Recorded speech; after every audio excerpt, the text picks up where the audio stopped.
English Grammar, Lesson 16. It's time now to talk about imperative sentences.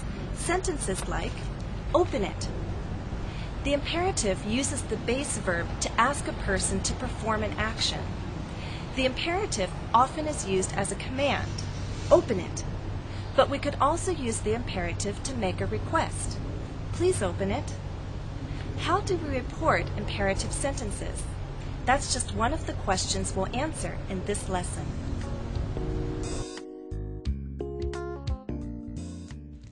In this lesson, we'll answer these two questions. How do we report imperative sentences? What other reporting verbs can we use besides say, tell, and ask? As I mentioned, imperative sentences are used to do different things. We can give commands or orders. Come here now. Give directions. Turn left on Fifth Avenue. Give instructions. Write your account number on your check. Make requests. Please show the client in. And issue warnings. Don't feed your dog candy. But how do we report imperative sentences? Let's look at one of our examples, a request. Please show the client in, said Mr. Wells to the receptionist. The reported statement is, Mr. Wells told the receptionist to show the client in. So when reporting imperative sentences, we most often use this form, who, our speaker, tell or ask, the reporting verb, usually in the past tense, whom, the object, and the infinitive. Again, our example is Mr. Wells told the receptionist to show the client in. Let's try our first exercise. Exercise 1. Report each imperative sentence using tell or ask and an infinitive. Example. Make a wish. What did the mother say? We already have the speaker and our reporting verb. The mother told. Whom? Her daughter. And the infinitive? To make. The mother told her daughter to make a wish. Now you try number 1. 1. Enjoy your youth, son. What did the father say? Answer. The father told his son to enjoy his youth. 2. Don't go too fast and have an accident on your birthday. What did the father say? Answer. The father told his son not to go too fast and have an accident on his birthday. 3. Dance with me. It's my birthday. What did the man say? Answer. The man asked the woman to dance with him because it was his birthday. Because there are so many uses of the imperative, we don't have to limit ourselves to the reporting verbs tell and ask in reported speech. There are many others to choose from. Let's consider some examples. Come to my party. Example 1. Jennifer invited us to come to her party. Don't tell me you have other plans. Example 2. Jennifer warned us not to tell her we had other plans. Don't be late. Example 3. Jennifer warned us not to be late. Or, Jennifer reminded us to be on time. When choosing other reporting verbs besides the most common ones of say, tell, and ask, you need to think about these two questions. What verb most accurately reports the nature of the speaker's words? So focus on meaning. What grammar is required by the reporting verb? Think about structure. I'd like to present other reporting verbs to you now, and I'll group them by meaning. By focusing on the speaker's purpose, you can choose an accurate reporting verb. You can use tell or ask to report a request. It may be more accurate to choose a verb like plead or urge. Invitations can be reported with ask, but you could also try invite.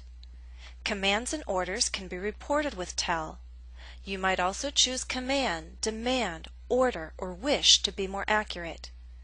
Directions and instructions can be reported with tell, or you may try advise, caution, instruct, or recommend. These are just some suggestions. For questions, you might use ask, inquire, question, or wonder as your reporting verb. Responses can use answer, clarify, confirm, explain, insist, reply, respond. And here are even more reporting verbs for you to consider. Verbs to report neutral statements. Verbs to report emotional statements. Verbs to report purposeful statements. Now I'm not going to give examples for all of these verbs, and if some are unfamiliar to you, you can look them up in a dictionary. These lists are really just a reference for you. Now let's consider reporting verbs from the viewpoint of structure. Some reporting verbs, we'll call them Group A, use this structure.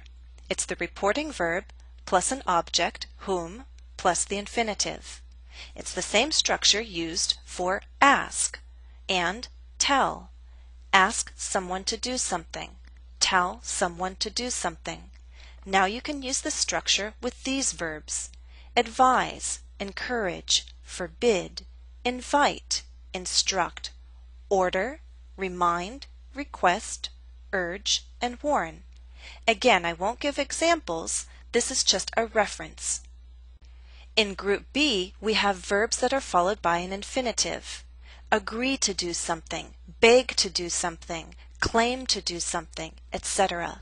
Now some verbs belong to more than one group. For example, beg and promise can also use the structure we saw in Group A.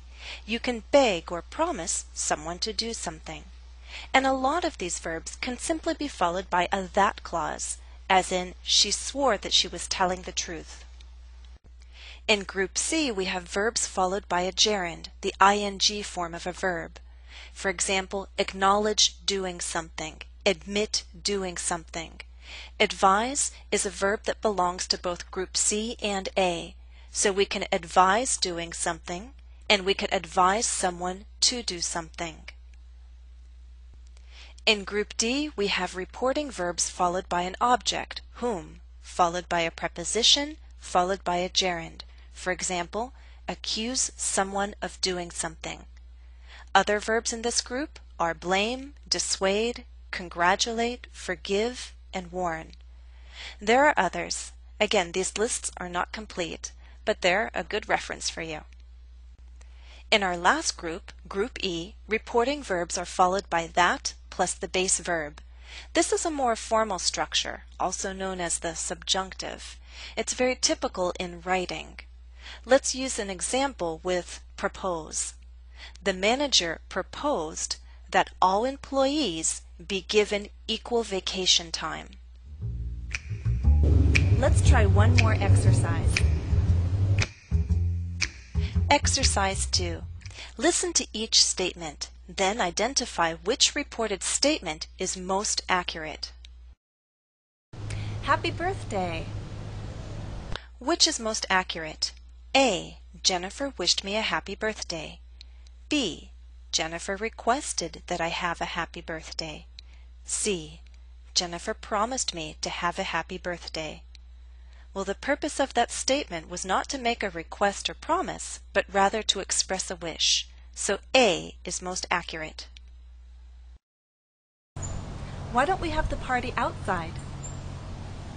Which is most accurate? A. Jennifer demanded that we have the party outside. B. Jennifer suggested that we have the party outside. C. Jennifer threatened to have the party outside. Answer: B. I'm over 30. In fact, I'm closer to 40. Which is most accurate? A. Jennifer confessed that she's over 30. In fact, she admitted to being closer to 40. B. Jennifer argued that she's over 30. In fact, she denied being closer to 40. C. Jennifer recalled that she's over 30. In fact, she consented to be closer to 40. Answer A. Have a nice day. Which is most accurate? A. Jennifer wished us a nice day. B. Jennifer congratulated us on a nice day. C. Jennifer guaranteed that we would have a nice day. Answer A. A follow-up exercise to this lesson is available exclusively at EnglishCafe.com. My username is JenniferESL. Well, we've reached the end of our lesson, and this is also the end of our series on reported speech. Thanks for watching, and happy studies.